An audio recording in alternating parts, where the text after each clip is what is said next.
საქართველოს ეროვნულმა საფეხბურთო ნაკრებმა ევროპის ჩემპიონატის საკვალიფიკაციო ეტაპზე გიბრალტარის გუნდი 4-0 დაამარცხა. შეხვედრა თბილისში დინამო არენაზე გაიმართა. მატჩის შემდეგ მედიისთვის პრესკონფერენცია გაიმართა, რომელზეც მთავარ მწვრთნელებმა ქართველ ფეხბურთელებს გამარჯვება მიუწეს.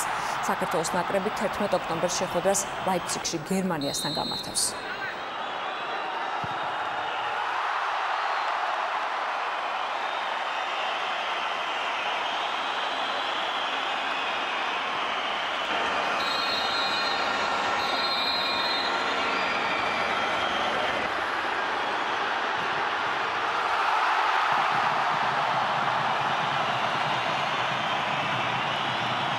მადლობა ფეხბურთელებს, ძალიან